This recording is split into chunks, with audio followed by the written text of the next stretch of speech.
Hai semua, saya Fani. Dan saya Ardit. Kami berdua adalah pendeta. Dan kami pasangan suami istri. Dan di podcast ini kami akan banyak berbincang tentang opini kami yang tidak selalu sama.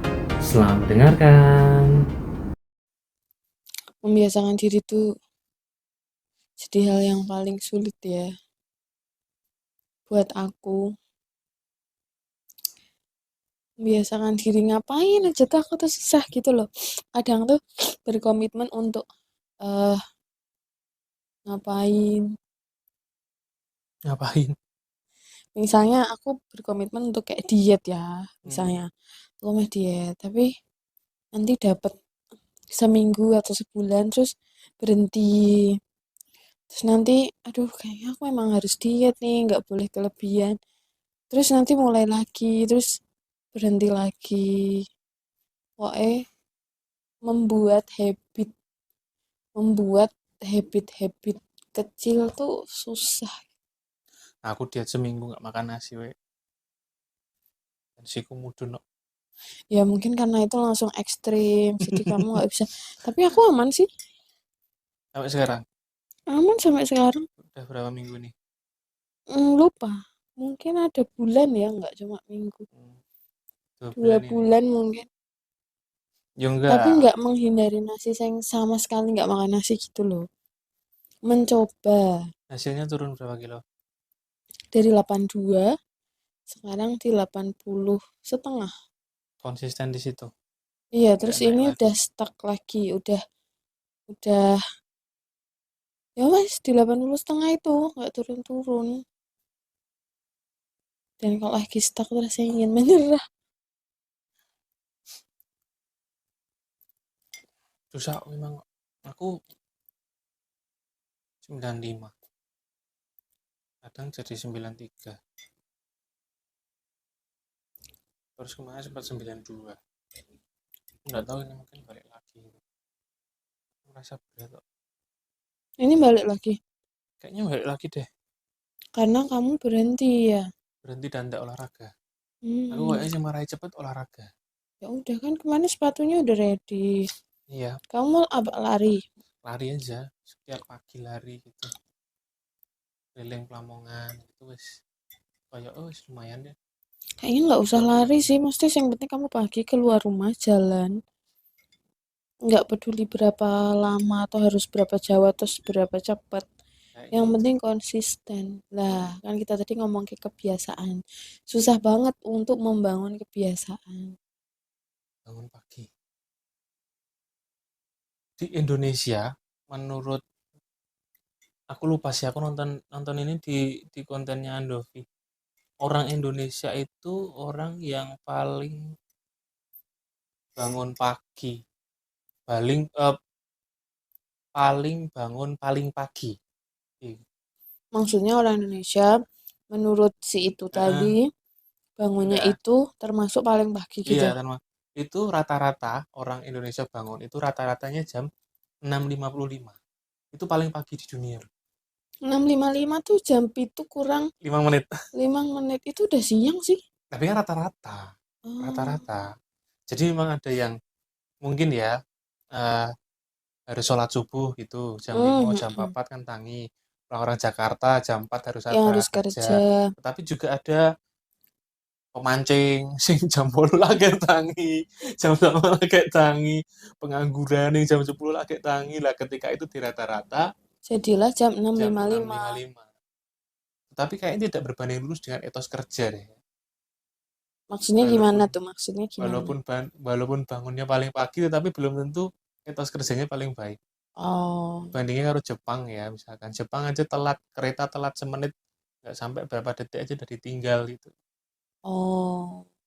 Nah di sini kan molor-molor setengah jam. Jadi maksudnya meskipun masih banyak toleransi. Orang Indonesia itu bangunnya termasuk pagi menurut rata-rata tadi, tapi menurut papi belum tentu etos kerjanya itu oke. Kayak mungkin belum tentu kerjanya tuh efektif, efisien gitu.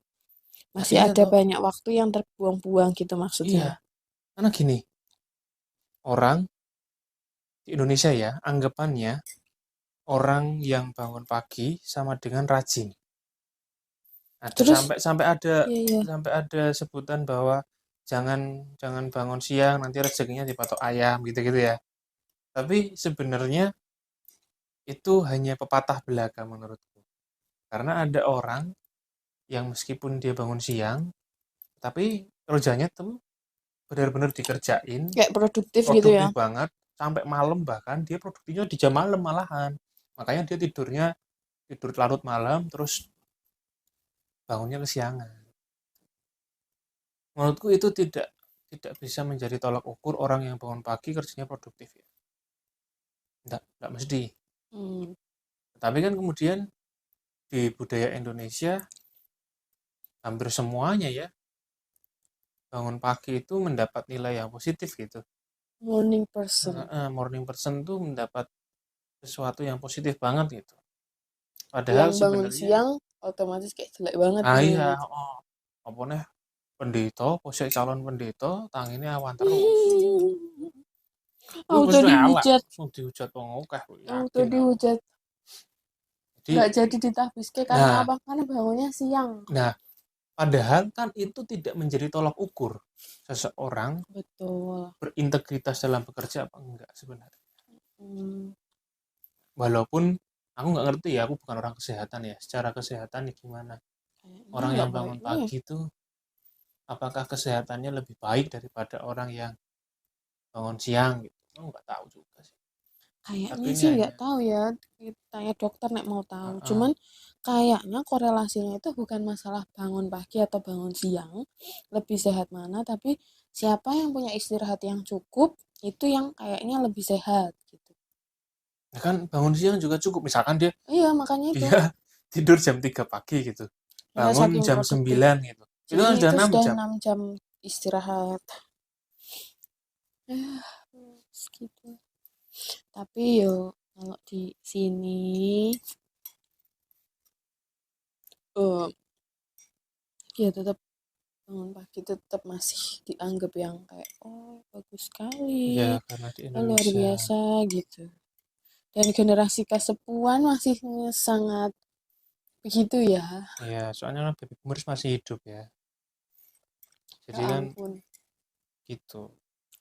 Aku nggak tahu besok kalau sudah berganti generasi, baby Jadi boomers generasi yang sudah, sekarang anak-anak kita, uh-uh, jangan-jangan tuh memang mereka siangnya tidur karena panas, terus iya, sekolah. Kan bisa malamnya jadi. sekolah karena malam lebih teduh, lebih Uh-uh. lebih dingin. Mungkin kan pemanasan global Nah, semakin ke mungkin depan makin ya panas lagi dunianya. Indonesia mungkin udah 45 derajat besok di Mm-mm. era mereka. Jadi karena alasan situasi terkhusus gitu ya. Jadi untuk pagi gitu ya memang atau mungkin bisa di break ya sekolahnya ke sekolah pagi jam 7 sampai jam 9 terus habis Terus itu karena break, panas heeh, istirahat istirahat nanti masuk dulu lagi jam maghrib. jam maghrib tekan jam 09.00 meneh gitu kan. Jadi walik tidurnya jadi siang. Iya sih. Ya nggak tahu sih itu apakah akan terjadi seperti itu. Terjadinya kapan? Mungkin 100 tahun lagi atau nggak akan pernah terjadi. Iya, membangun kebiasaan Susah kebiasaan baik ya, eh kebiasaan baik. membangun komitmen untuk konsisten itu susah. Kalau kebiasaan buruk nggak usah dibangun, ya otomatis gampang ya. Jadi habit. Jadi habit memang kan kebiasaan buruk kayak apa ya, kebiasaan buruk tuh kayak hmm, makan junk food misalnya, terus nggak makan sayur buah, jadi kebiasaan. Gampang banget ya, gampang banget. Minum manis misalnya. Tapi kenapa junk food kok enak ya? Apakah sesuatu yang eh habit yang jelek tuh selalu enak dan menyenangkan? Nggak tahu ya. Mungkin Misalkan tidak olahraga gitu, guler-guler di kasur terus gitu, daripada olahraga capek. Tapi kalau kebiasaan baiknya sudah dibangun, Mhm, itu kadang kalau tidak melakukan jadi ada yang kurang gitu.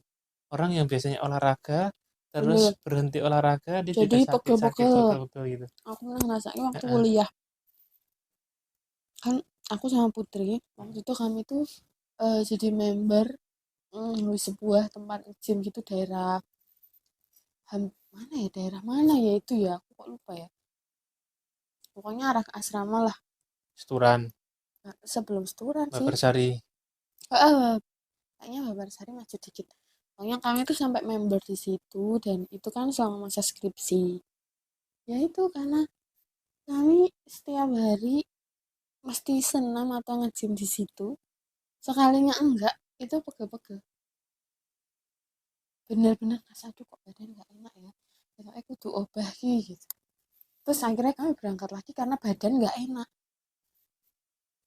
Tapi gampang terus kayak misalnya seminggu kita nggak datang ke tempat itu terus ya udah enak aja gitu enak dengan tidak olahraga.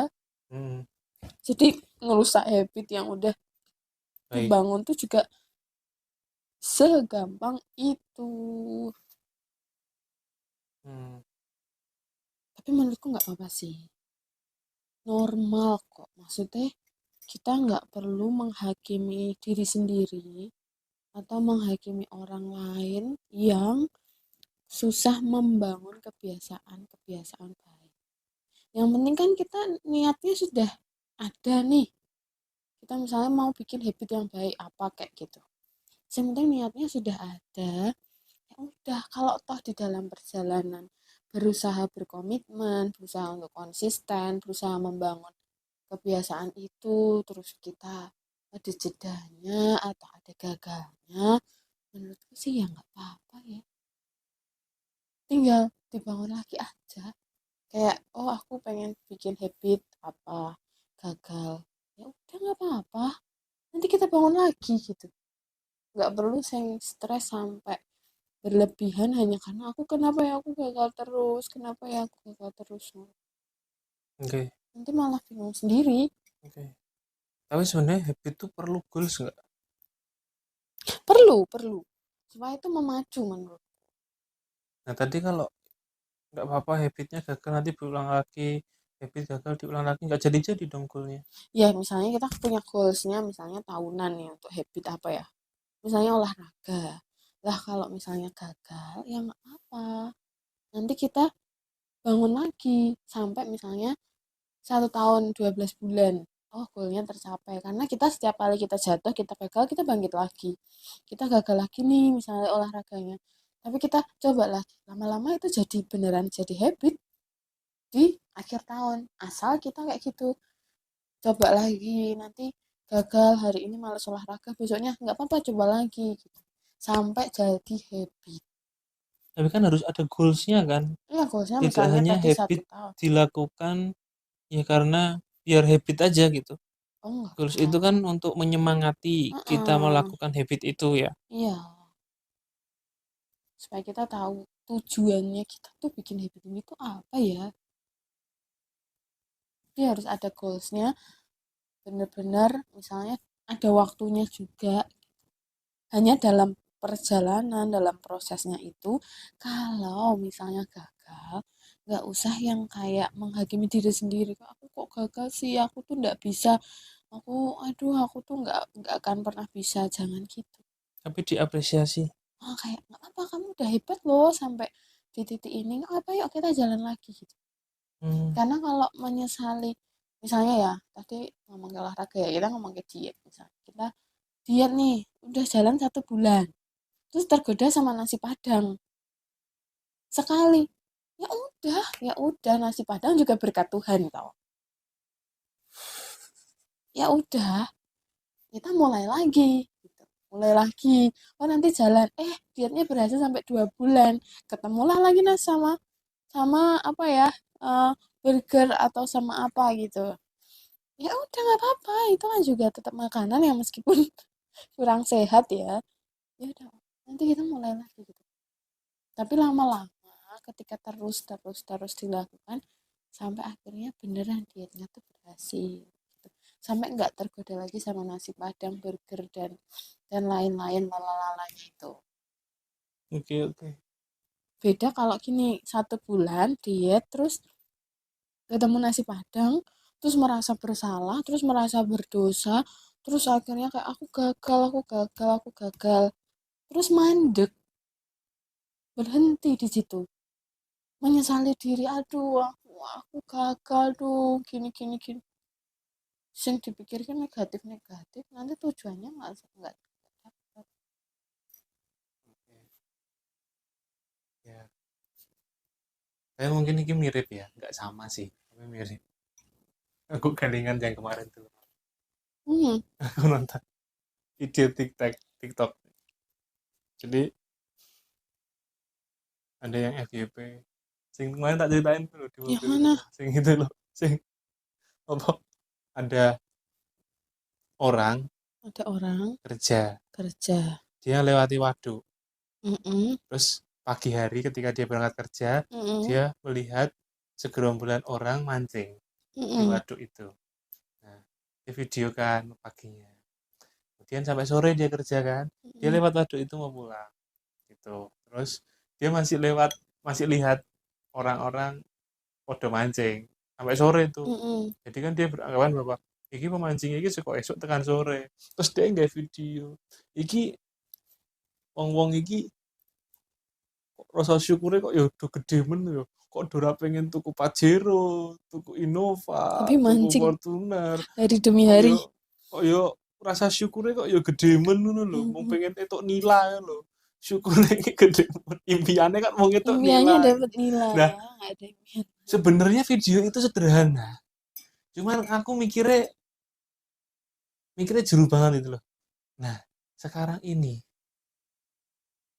ambisi atau rasa syukur, korelasinya di mana?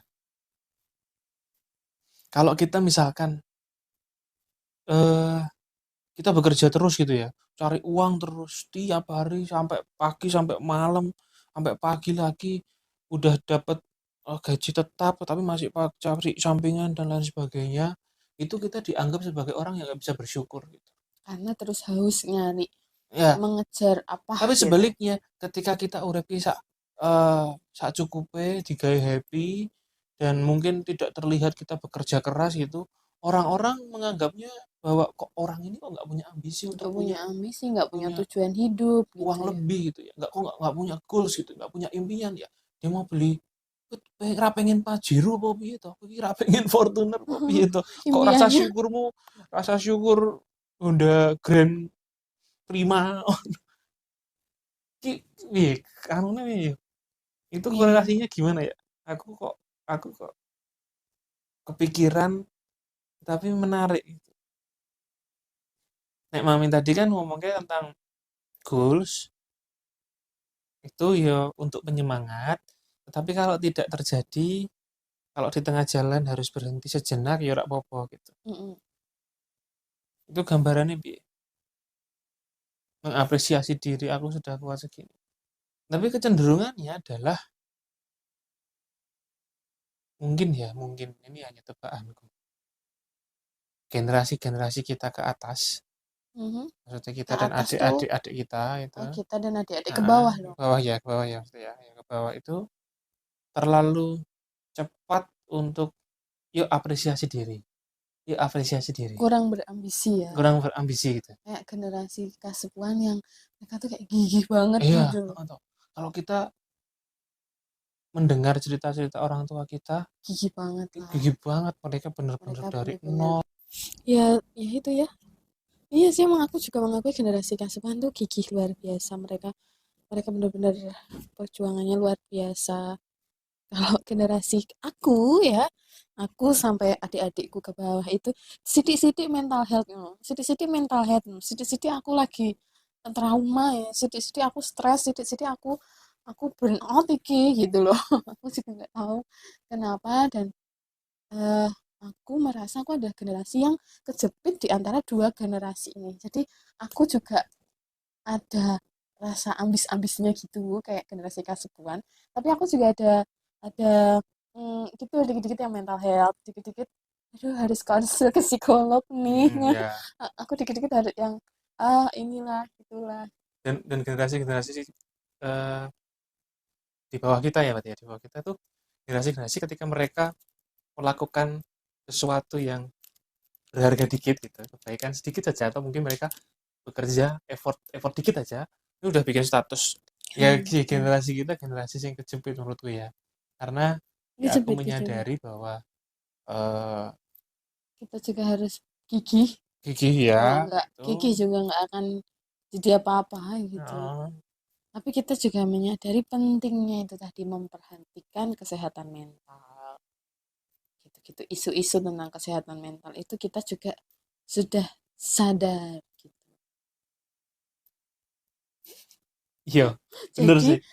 jadi aku merasa aku generasi kejepit tapi aku bersyukur. Jadi dari generasi kesepuan aku tuh belajar tentang kegigihan eh mereka, aku belajar perjuangan mereka, aku belajar tentang etos kerja mereka yang menurutku luar biasa lah gitu. Mereka mau begini dan begitu melakukan macam-macam. Tapi dari generasi di bawahku aku juga belajar ya memang penting kok tentang kesehatan mental tuh memang penting. Jadi aku merasa jadi generasi yang kecepet ini aku kecepet itu terjepit ya. Aku bersyukur malah. Nah, pertanyaannya terus ciri khasnya generasi kita itu generasi yang apa? Aku nggak ngerti kita ikut generasi apa coba. X lah, kan Yang 90-an, tuh. 90 awal loh kita. Tapi gini, eh, kita kan tuh kan kadang mengkotak-kotakan, oh ini si ini tuh generasi itu atau si ini tuh generasi apa gitu kan. Padahal sebenarnya menurutku nggak selalu. Ya mungkin generasi itu menggambarkan karakteristik umum ya. Tapi menurutku ada juga kok generasi kasuan yang menye-menye, yang manja ada kok gitu loh. Generasi kasepuan yang kita sebut dengan baby boomers tapi ternyata karakternya yang kayak strawberry generation yang sekarang lagi disebut-sebut itu. Tapi ada juga aku melihat yang anak-anak muda usianya di bawahku tapi mereka gigih berjuangnya tuh sama kayak generasi-generasi tua. Dia memang benar-benar berjuang gitu loh di Ya, tapi hidupnya. berapa persen tuh? Ya mungkin sih nggak banyak ya karena kan tadi karakteristik umumnya memang yang tadi kita bahas. Cuman ada gitu anak yang Iya, berbeda. ya kan karakteristik umum ya. Mm-mm. Cuman sebenarnya kalau kita lihat keduanya itu Punya kelebihan. eh, kalau kita terkesan tadi membandingannya apple to apple ya, yang satu gigi berjuang, yang satu sidik-sidik mental health gitu ya. Tapi sebenarnya dua-duanya ini kalau kita boleh bilang ini penting gitu. Penting ya Jadi yang kasepuan itu kadang abai tentang dengan kesehatan mental mental. health gitu ya. Yang sing apa sih, Yang generasi di bawah kita generasi-generasi lah. baru ini generasi-generasi yang Sangat mementingkan heeh, kesehatan mental, sangat mementingkan diri. tapi jatuhnya jadi lebay. Tapi kemudian Sidik-sidik, oh aku butuh aku ini. nggak enak bilang lebay ya. Ya Tapi aku nggak maksudnya apa-apa bilang lebay. Kadang eh, begitu, kadang eh, berlebihan. jadi kemudian kurang kurang peduli pada orang lain, kurang peduli pada komunitas, kurang kurang peduli sama generasi yang lebih tua gitu. Iya Karena sih, betul. modalnya memang luar biasa loh generasi yang adik-adikku itu tuh mereka kerjanya oke. Mereka tuh skillnya luar biasa, wawasannya luar Skillful memang biasa, ya. pengetahuannya luar biasa. Anak-anak yang cerdas-cerdas sekali, anak-anak yang gesit banget ngerjain apa-apa tuh cepet dan hasilnya keren gitu. Tapi aku juga dengar beberapa cerita modalnya tuh kalau di komunitas pokoknya kerjaanku ini. Jadi tugasku apa? Tugasku A ya, aku akan kerjain A. Nanti aku nggak mau bantuin yang tugasnya B, C, D gitu. Pokoknya aku, yang penting aku mengerjakan bagianku. Udah. Nanti yang lainnya berantakan bodoh amat, pokoknya kerjaanku. Sama kayak di kantor-kantor, itu ya pokoknya aku kerja tuh, aku masuk misalnya jam 7, jam 7 masuk, aku pulangnya biasanya berapa? 5. Jam 5, udah. Pokoknya jam 5 lebih 1 menitnya aku pulang. Nggak peduli aku kerjaan di kantor kayak udah selesai apa belum, nggak peduli. Temanku siapa yang lembur, nggak peduli. Pokoknya aku jamku itu ya udah aku pulang. Jadi yang penting tugasku sendiri aja. Itu sangat berbeda dengan generasi simbah-simbah kita yang mereka akan rela gitu, lembur. Bahkan kerjaannya udah selesai tapi kerjaan temannya belum selesai ya dibantuin. Iya. Jadi menurutku ya mereka semua punya kelebihan dan kekurangannya masing-masing. Ya, tapi yang Dan kasepuhan juga kemudian ketika dia mengerjakan semuanya gitu ya, mengerjakan gaweane temennya dan lain sebagainya, itu menjadi kurang fokus pada nggak kerjaannya fokus, sendiri. Dan sebenarnya terus kecapean generasi sendiri. generasi sekarang ini menurutku ya nggak salah gitu. Karena dia dibayar untuk mengerjakan itu. Hmm, Ya udah. ya wes job Ya, desknya jadi itu job ya desk-nya itu. itu aku dapat gaji sekian karena aku mengerjakan ini, selesai. Mm-mm. Udah. Cuman karena kita di budaya timur ya, kadang yang namanya nek wong Jawa ki rasa pangrasane Hmm. menjadi dianggap kurang. Ya, ya plus minus sih. Tadi kan kemudian eh, karena apa namanya fokus dan terlalu terlalu mempedulikan mental health itu, dia oke, aku mengerjakan apa yang jadi job deskku, selebihnya Yang ya lain bodo oke, amat. bodo amat.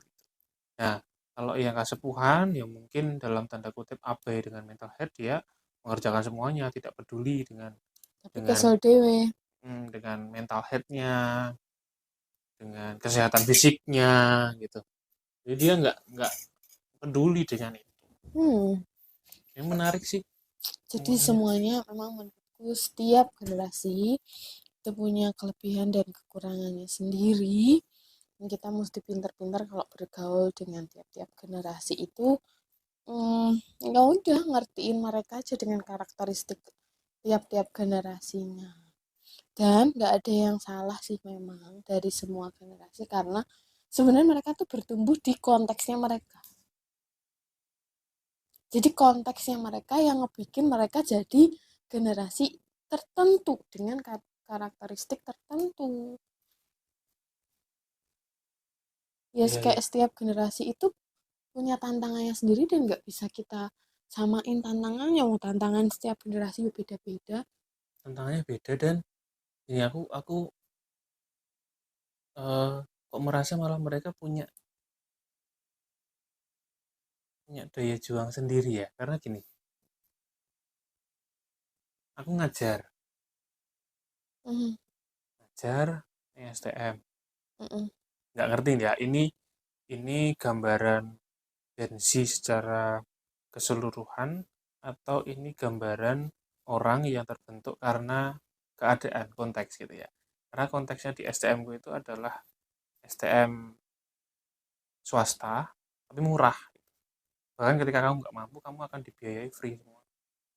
mm. Nggak tahu ya, jadi di gambaran Gen Z secara utuh atau gambaran yang orang yang dibentuk oleh suatu konteks gitu ya. Karena murid-muridku itu dia ke sekolah dari Senin sampai Jumat gitu Mm. ya.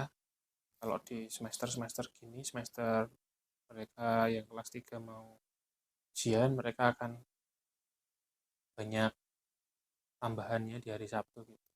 Tapi karena aku kan ngajar agama Mm. dan kurikulum sekarang itu kan agama namanya adalah pendidikan agama Kristen dan budi pekerti gitu ya. Mm. Jadi orang budi Oh, pekerti ini namanya pendidikan agama Kristen dan budi iya. pekerti. Jadi Oh, gitu kalau filmnya ya. Prilly Budi Pekerti dan dia ngomong di filmnya bahwa pelajaran budi pekerti harus dikembalikan di sekolah, ya sebenarnya udah ada Tapi secara legal. PPKN PPKN ada sendiri, ada sendiri ada ya, sendiri. nggak tidak sama Mm-mm. dengan itu. Jadi itu benar. Jadi apa namanya, pelajaran budi pekerti itu ada tenanan, ono tenan. Mm-mm. Dan itu tak manfaatkan dengan betul untuk melihat observasi kehidupan mereka, kebudi pekertian mereka gitu. Dan aku melihat daya juang mereka sih sebenarnya, yang aku nggak tahu itu bentukan Gen Z atau bentukan konteks ya. Mereka setiap minggu, sebagian besar nih, Sabtu Minggu gitu, kebanyakan mereka akan cari uang, Kerja ya. kerja. Dan mereka masih di bawah umur ya, Gitu. tapi kerja. Kayak misalkan kerja, mana iseng-iseng nih, download aplikasi sing apa ya, baru Aplikasi lulus atau apa? apa ya, lupa aku jenenge. Oh ada. Pokoknya itu jadi ada job street banyak banget, atau lowongan pekerjaan banyak banget, Aplikasi dan baru lulus namanya. aku lupa Kita Pokoknya Lulus apa untuk baru lulus ya, untuk ya orang-orang untuk yang orang-orang yang baru lulus. Dan lowongan yang paling banyak dicari itu adalah kurir paket. Kurir paket. Dan mereka kan cerita, kemudian tak gali gitu kan, mereka tuh cerita tentang mereka butuh uang ya sebenarnya untuk senang mereka sendiri, tetapi ketika mereka pengen, mereka akan kerja gitu. Jadi ada satu orang yang dia ini berapa sih, cuman aku kan mendalaminya ke satu orang ya. Satu orang ini dia ikut grup job street. Jadi ketika di situ ada lowongan, dia akan, kalau dia lagi butuh uang dia akan ikut, kalau enggak ya enggak. Dia lowongan yang paling sering dicari adalah lowongan kurir dan screening paket. Jadi kan ketika paket datang tuh banyak satu box gitu ya. Satu box, ini cerita dia ya, ceritanya Denen. Sabok datang Semarang gitu. Terus Dipilah-pilah itu ya. diturunkan katanya yuk saya kayak Dibanting-banting gitu ya. ya kan ben cepet tuh. Kemudian ada yang memilah-milah. Oh ini Semarang. Oh ini kecamatan Kudus. apa gitu Oh kan. ini kecamatan gini, kono itu. Itu dia bagian itu. Memilah ya. Memilah itu. Apa namanya? Sortir ya. Sortir, nah itu. Kayak pusat sortir. Kadang dia bekerja itu, dan tanya ya karena dia butuh uang untuk memenuhi senangnya sendiri gitu, kayak nongkrong kemana apa. Gigih juga. Ya aku kok gigih juga gitu, padahal di usiaku belum kepikiran lah cah SMA kerja. Tapi Dulu kan aku kamu ketika dulu kan juga udah kerja dulu. iya, aku kerja karena kan dibentuk bapak. Itu Toto bagian dari larang. didikan bapak. Itu SMP atau SMA? SMA. SMA? SMA jual areng. Jualan areng aku. Ih, luar biasa. Bangga betaku. Jadi dulu nih Manis Lenggo kan wong Angkringan. itu angkringan nih Manis Lenggo ini jual areng. Oh, ada orang jual. Ada yang bikin areng, terus aku ambil kalau pas bapak ibu pas bapak ke Manis Lenggo bawa mobil itu aku pasti ngambil, ikut ngambil 2 karung 3 karung gitu. Sampai di rumah hingga tak itu tak plastiki. Harganya dulu itu berapa ya? Itu plastik besar itu 15 ribuan apa ya. Nah itu terus sambil berangkat sekolah tak kirim ke Ngeringan. Kalau di Solo namanya hidangan istimewa kampung. Hidangan istimewa kampung. Ya itulah. Jadi karakter orang ditentukan dari konteks yang membentuk dia kayak gimana. Jadi kita nggak bisa ngomong, oh generasi sekarang itu semuanya manja-manja. Kita nggak bisa ngomong. Nggak bisa ngomong. Kita juga nggak bisa ngomong. Cuman pertanyaanku tadi. Generasi tua semuanya gigih. Enggak juga. Pertanyaanku tadi. Orang-orang yang kayak muridku. Jadi ada beberapa muridku yang gitu. Itu karena memang bentukan Gen Z atau itu bentukan konteks. Bentukan konteks. Konteks.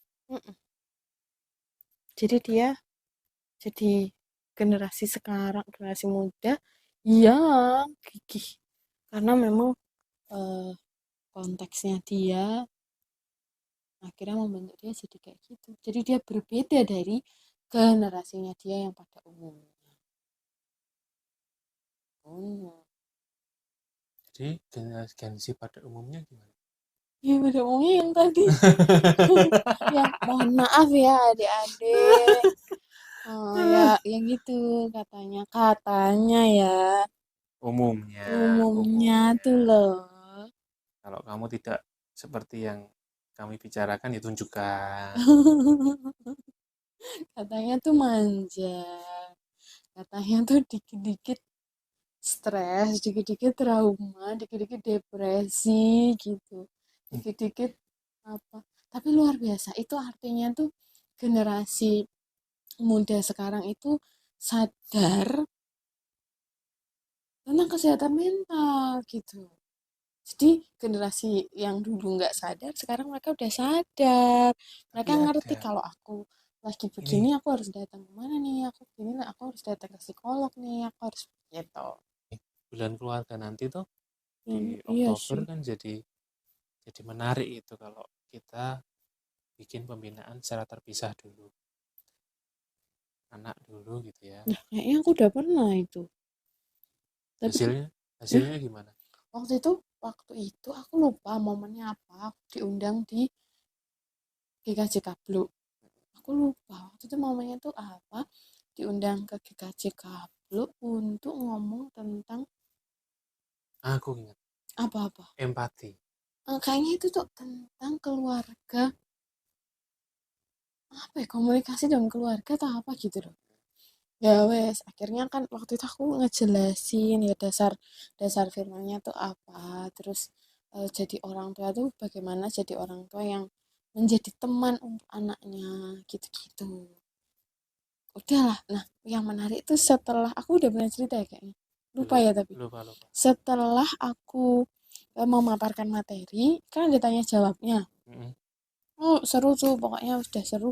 Semua tanya jawab lah, pokoknya terima kasih dan lain sebagainya untuk materi yang diberikan. Ada satu yang terakhir itu udah mau penutupan acara, bapak-bapak, tapi aku lupa namanya.